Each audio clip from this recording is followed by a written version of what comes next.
Hi, welcome to Portage County Matters. I'm Patty Dreier, Portage County Executive. It's my pleasure to be here with another show about what's going on in your central Wisconsin community. My guest today is Laura Belanger Tess, and she's our Director of Human Resources in Portage County.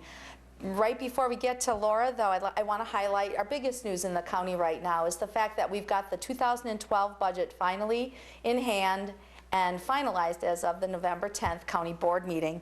Just a couple of highlights for you about that budget, and then we'll get on to human resources for the day. I believe, first of all, that we've got a really outstanding budget, a responsible budget, an outstanding budget for the people of Portage County, and it keeps our tax rate flat, the same as last year at $5.12, and it reduces our levy for the first time in over 30 years by any amount, but it happens to be over $210,000 worth of reductions in the amount that we're levying taxes for in Portage County for 2012. So that's a landmark achievement, I think, for Portage County. Our budget's about $105 million, and of that, we are taxing the citizens, you, here in Portage County, for $24.7 million of that budget.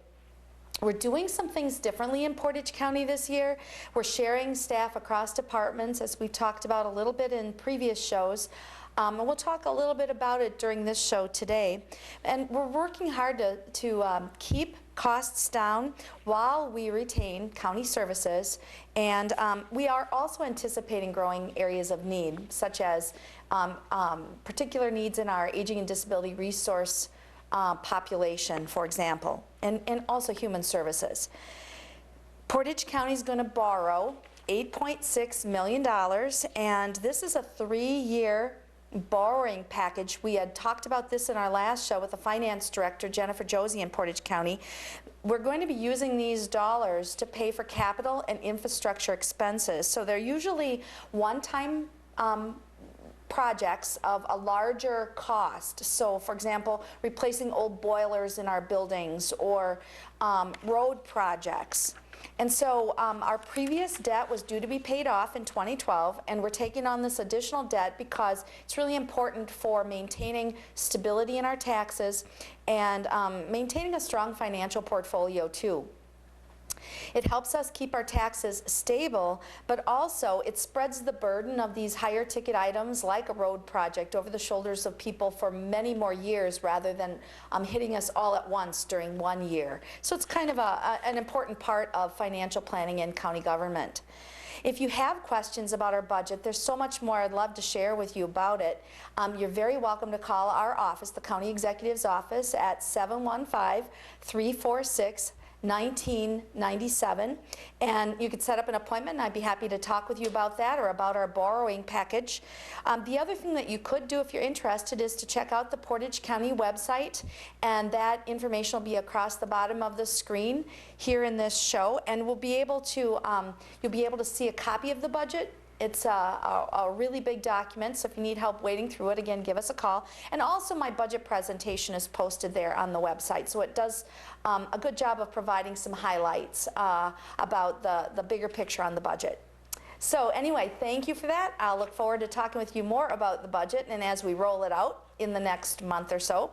But in the meantime, let's take a look now at human resources in Portage County. That's our whole personnel management program in Portage County government, and our Director of Human Resources, or HR as I often call it, is here with me, Laura Belanger Tess. Welcome. Hi. Welcome, welcome. Well, listen, human resources, it's a big deal for all governments and also all businesses, but let's take a look and zero in on what's the story here in Portage County government. We've got a big mission, you do, in the Human Resources Department. Maybe you could highlight a little bit about that and tell me something about yourself and your role here, because you worked yourself up the ranks, which is, I think, a really cool part of the story. Sure. Are we a Human Resources Department? I guess we could sum it up in like 4 different areas that we do work on. We do work on recruitment, and we have Ray Heitzner in our office. That's the Human Resources Specialist, and he focuses a lot on recruitments and trainings and orientation of new employees, working with managers on job descriptions, things like that. We have compensation and benefits benefits piece, which is, of course, with all the fringe benefits, health insurance, life, disability, flex spending, compensation, salary studies, items like that. Employee and labor relations, so that would be anything from bargaining to investigations and items like that. And training and development, which is going to be a big new piece for us, not maybe new, but emphasized piece in 2012. Enhanced, yep. Enhanced. So we do that. We have Allison Matke in our office as the Human Resources Specialist, and she is our frontline person. She assists with all the phone calls and the frontline staff, and also helps a lot with the compensation and benefits piece, because everything that goes to our payroll department comes through our office first. And she also helps employees with insurance questions, eligibility issues. And then we also have Amanda Stryker, she's the Assistant Human Resources Director, and she assists and mostly works on a lot of employee benefits, but does a lot more assistance now with the employee and labor relations piece, and also with a lot of labor relations. So. And now, so that's four individuals, including yourself, in the office. And in Portage County government, I mean, this is a big deal. We have over 600 employees, and not all of them are full-time or anything like that. Not all of them are permanent, but it takes over 600 people to deliver the mission here, the Portage County mission, across all of our areas, whether it's public safety, whether it's justice, whether it's social services, library, parks, you name it, highway. They're all part of that bigger pool, and you help us manage it all. Correct, all departments, all 29 departments. So I gotta say, when I go to your office, one of the things that's most amazing is, oh my gosh, the numbers of files sitting on your desk, Laura. I have to tell you. Running out of room, but yeah. But anyway, you've come up through the ranks here. You've got well over a decade of experience here in our HR department. So tell us a little bit about that. And I know that you have a bit of, well, I affectionately call it, alphabet soup after your name, because you have you have certifications to be able to be in the position you are and to lend your expertise to all of us here in Portage County. I know you're invaluable to me. Thank you. Yes, I started in 1998, so I've been with the county for 13 years. I did start as the Assistant Human Resources Director, was in that position for about 3 years, and then the Human Resources Director position opened up, and applied and was offered the position, and so I've been doing that for the last 9 years. And I did attend UW-Madison and have a business degree in administration with an emphasis in human resources. And also, recently in the last 2 years, obtained my SPHR, which is the Senior Professional Human Resources Certification through SHRM, which is the Society of Human Resource Management. And Ray in our office also has a PHR, which is a Professional Human Resources. And our whole department tries to stay active, which I think is very important in different organizations. We do belong to the Stevens Point Area Human Resource Association, also known as SPARA. And Amanda Stryker in our office is president-elect, so she will be president organization, which is human resources professionals from the whole Stevens Point area. So she'll be president of that next year.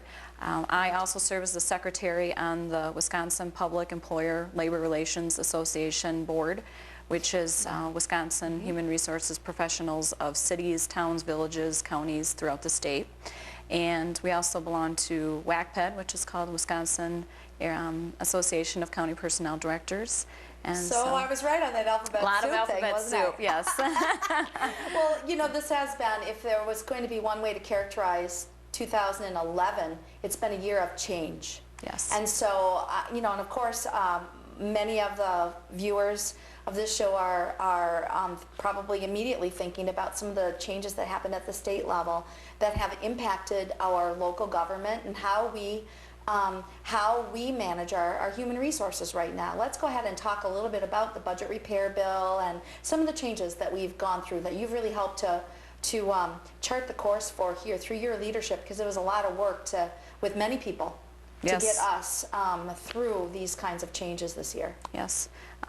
As we know, in March, the budget repair bill was brought forward, and it did pass then in July with part as the budget bill. And that change really had major changes in the human resources area, mostly with the labor relations piece of it. Previous to that, the county would, mandatory subject to bargaining included wages, hours of work and working conditions. Now, after the budget repair bill, the mandatory subject to bargaining is only in the increase in the base wages. So a lot of pieces have been taken out of the mandatory bargaining. And what we had to do is we had to take our human resources policies, which applied to all employees, but if a subject was addressed in the collective bargaining agreement, that would supersede the HR policies. So there are a lot of things in the collective bargaining agreements, which Portage County has 7 collective bargaining agreements, that were not maybe addressed in the human resources policies. And we went through a transition plan, and we had 3 teams in that plan. We had a joint committee of the executive operations, which consists of the county board supervisors and the human resources committee, and then yourself. So there were 11 members on the policy making team, and they met, I think it was every other week for probably 3 or 4 months. I think there was a total of 10 meetings to make policy decisions on the new human resources policies. And just even before we get to, if you don't mind, before we get to the other 2 teams in a second here, I mean, I don't know that all of our viewers understand when we talk about 7 unions here in Portage County, that's about 86% or so of our workforce. And let's just talk about where these individuals are working and what their collective bargaining units are focused on. So, for example, deputies. You know, let's just run through those and we'll come back to the transition a little bit more. As I mentioned, we have 7 collective bargaining agreements in the county. So one would be deputies, and they were unaffected mostly by the budget repair bill. There's a little bit of an impact, but we have, let's see, how many was it? It's about 40 deputies that are a part of that group. Okay. And then we also have AFSCME Local 311, which is our clerical, technical, and paraprofessional group. And there's close to 300 employees in that group. That is our largest group, yes. And the next group we have is OPEIU, which is Local 95. Those are our professionals, and there's approximately 100 employees in that group. That would include like your sanitarians and your registered nurses and your social workers and a lot of individuals at the Aging and Disability Resource Center. So folks that usually need a different kind of certification for their position. Yeah, or maybe perhaps a bachelor's or an associate's degree. Okay. So then we also have AFSCME Local 311. So AFSCME also represents our highway staff, which is about 45 employees out there. We have corrections, which is represented by the Teamsters, and there is about 28 individuals in the Teamsters Union, and those are corrections officers in the jail. And then we have Teamsters also represent another group is Parks. There's about 7 employees out at the Parks Department that are represented by that group. And then we have Communication Workers of America represent our licensed professional nurses at the healthcare center. And there's about 11 members in that group. So basically we're talking about every one of these groups that have their own collective bargaining agreement that's evolved over time. And then each one of those pieces kind of connect with our human resource policies. And as each one has sort of evolved independently, what we were really trying to do with the response to the budget repair bill and Act 10 and so on and so forth was to try to look for as much uniformity as we could, because it's kind of complicated to manage so many different agreements that affect so many different individuals and so many different kinds of roles and jobs in Portage County government. And so anyway, those the 3 teams that were involved that were really working hard for several months this year included, like you said, the transition team, which had the policy makers, mostly county board members. Correct. And then we also had an administrative team, and that consisted, we had a total of 9 members that would work. We had representation from our Corporation Counsel office through Mike or Blair. We also had representation in our finance department through Bill Hanna or Jennifer Josie. We had Cindy Wazinski, who is a department head, but also served as a representative of elected officials and kind of represented those in the courthouse and annex who works your typical Monday through Friday, maybe 8 to 5 schedule. We had Ray Shabilsky at Health and Human Services, who helped represent the Aging and Disability Resource, Healthcare Center, Health and Human Services type piece of people. We had Jamie from the County Executive Office. She assisted. And we had also Jim Stroik, who is a member of the county board. And we had 13 meetings, and it was every Tuesday And you call yourselves the worker bees. we were the 'cause you worker really bees, hammered correct. it out, didn't you? Correct, we did. We were in conference room 5 from 8:30 until about 5 o'clock every Tuesday. And what we would do is we would take each different policy piece and match it up across all 7 labor agreements and then the human resources policies and see where are there differences, where are there similarities, and try to do maybe some research on what other counties have done or are doing and bring that information to the policymakers to make a decision on how we want to go forward in the human resources policy. Then sometimes that group would say, you know what, we need some advice and we need to go back and we need to talk with the workers themselves about their perspectives. And so then that was the advisory team, and that was probably 30 folks or so. Yeah. So by the time you add all of these individuals together, I know that the process was not perfect. I know that we have a work in progress in Portage County right now, but probably the greatest amount of change that Portage County government from a personnel standpoint seen in probably 50 years or so. And nevertheless, with about 50 people involved along the way, I think we got to a better place than we would have gotten would there have been just a few policymakers in the room, which wouldn't have helped very much to make sure that we were thinking about some other things that were really important. Because after all, in this whole big picture, as we make the kind of changes that we need to make to be able to move Portage County forward, it's just really important to make sure that we're attracting and retaining skilled, qualified, awesome folks that can work at all levels and deliver the service. Absolutely. You know, Absolutely. yeah. These are highly skilled positions, you know, like I said, so it helps everybody to keep and, like I said, recruit and retain employees. Some of the positions, actually, I remember this when we were looking at some of the openings earlier this year, or some of the changes that were coming down from the state. Even one of the positions in income maintenance, for example, it would take over 6 months to just train the individual to understand those programs and then be able to assist people who needed support in the way of food or energy assistance and things like that. And I was like, wow, many of us who are residents of the community may not understand that we're not talking about revolving doors of employees that we could live with and offer really great service at the same time, because that isn't our service at all. We need people who are kind of anchors to those programs and understand the complexities and all the state reporting requirements and so on and so forth. And that's why it's really important to have stability in our ranks. Absolutely. Yeah. Absolutely. At the same time, I know we're going to get to some of the other changes related to job search and screen and so on and so forth. But when we were rolling out this entire transition related to the budget repair bill, I think one of the important pieces that I would like everybody to understand is, where were you getting some extra help on this? Through the Wisconsin Counties Association. Correct. 'Cause I think that was key. Yep, the Wisconsin Counties Association, in partnership with Wisconsin County Mutual, which is an insurance company for a lot of counties, decided to put together a consortium. And I think in the end there's 60-some counties that are part of that consortium. And there's individuals, there's elected officials, there's human resources professionals and attorneys, all on that group.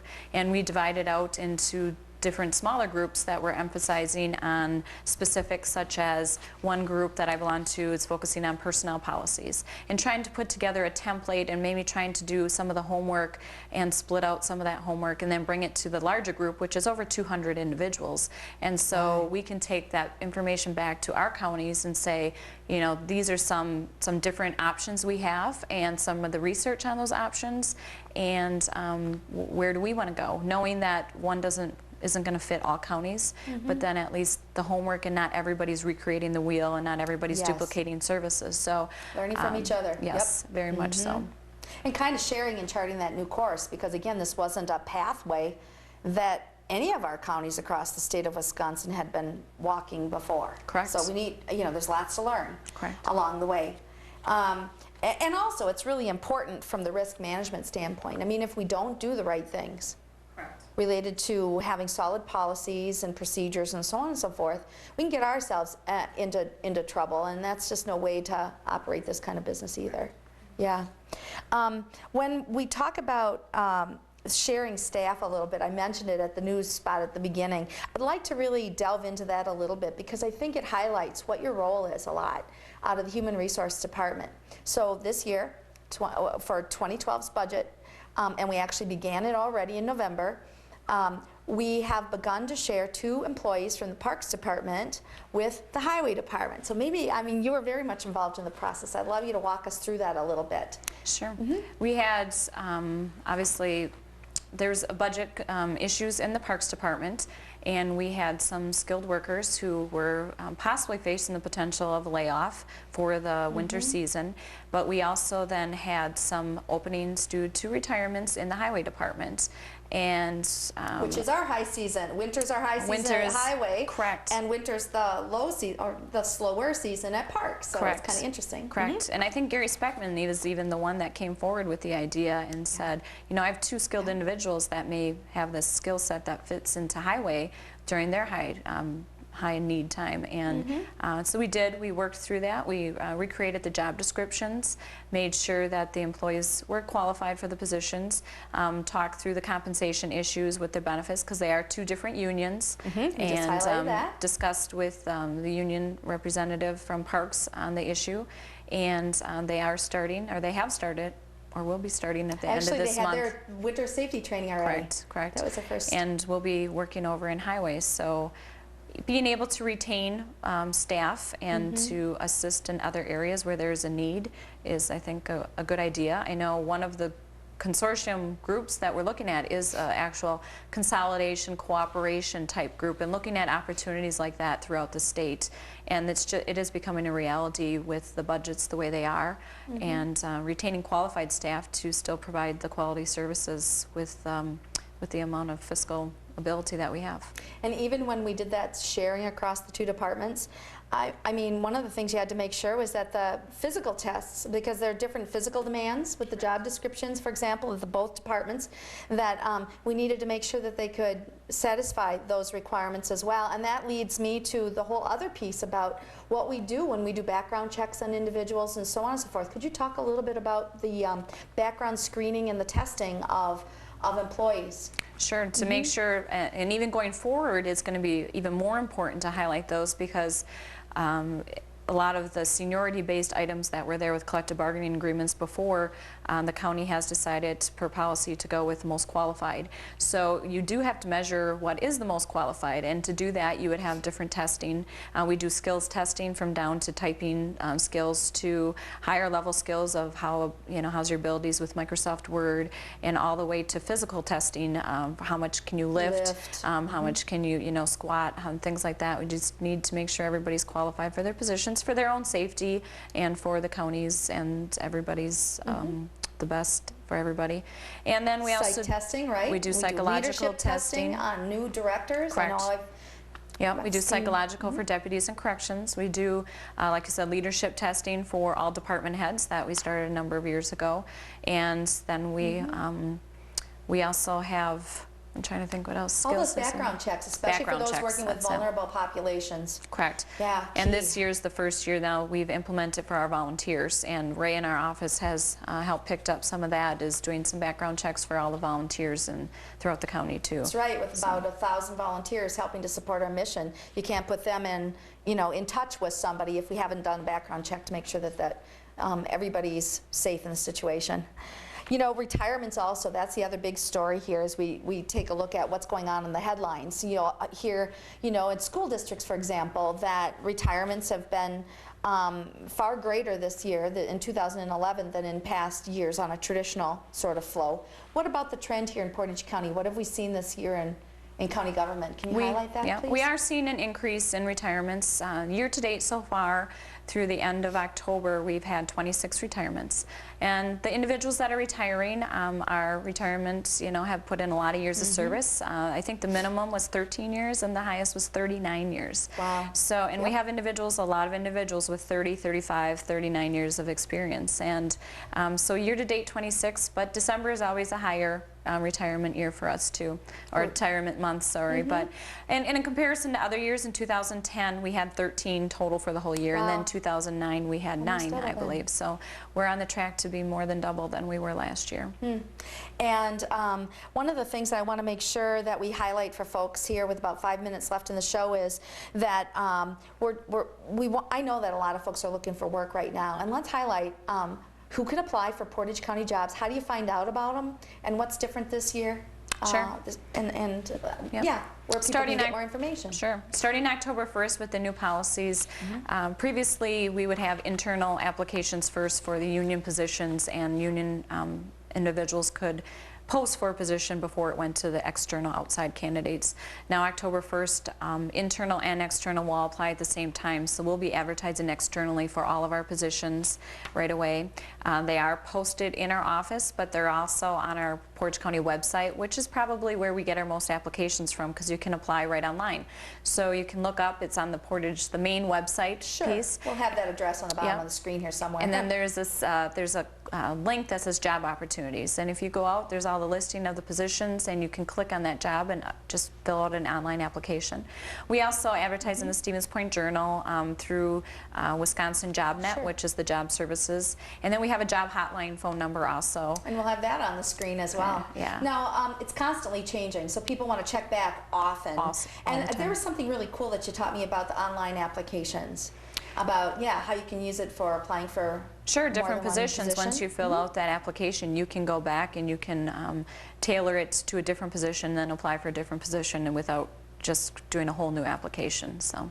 Right now, we've got openings for a couple of key directors positions. We're working ourselves through that. And one of the things I know that I'm very well familiar with is the fact that we've got teams of people involved in the interview process most often, certainly at these leadership level and at most levels. So Yes. you encourage the whole idea of interviewing as a team, so it's not just one person making that decision. All the time, we do try to encourage that. And How it about the happens. numbers of applications we might be getting for positions Sure. these days? Because that's a big one. There is a lot of applications. Ray goes through all of them, but for example, for a highway position, we could see 150 applications, and it's Wow. not uncommon even for an administrative secretary to receive 80 applications for a position. Yeah, well, there's certainly a lot going on, and I just, if folks want to stop in and physically talk with you, you're in the Annex building, Correct. kitty corner from the courthouse in downtown Stevens Point. Yes. And again, you can give the county executive's office a call, or you can find Laura's information on the bottom of the screen here during this show. And basically, as we look ahead, I know that there's a lot to continue to work on in our parking lot of topics through human resources that we're going to be addressing in the coming year. And I know that we're a work in progress, but I sincerely appreciate all you've done this year to help us, to just guide us through this and share your expertise. Without that, I don't know, I'd hate to think about where we were. And I just personally want to thank you, because this has just been amazing to watch you do the work that you need to do. And never once in all of these changes did I ever hear you say one word that would have led me to believe, like, oh my gosh, this workload is so huge, I don't know if I can make it, and you did it. So thank you. Thank you. And your family too, because I know I have to thank them in this picture. Thank you. On the next show here with Portage County Matters, I'm hoping that we're going to be able to have a couple of individuals who will come tell us more about the changes going on in the Clerk of Court's office, and also the changes that are happening in Portage County as we transition to the CCAP program, that state technology program for justice in the state of Wisconsin. So I think that that'll be a very interesting show, and I hope that you will join me and the guests, and I so appreciate you tuning in. Laura, thank you so much, and thanks to the HR department for hanging in there as we continue to work through all of these changes in Portage County. Thank you. See you next time.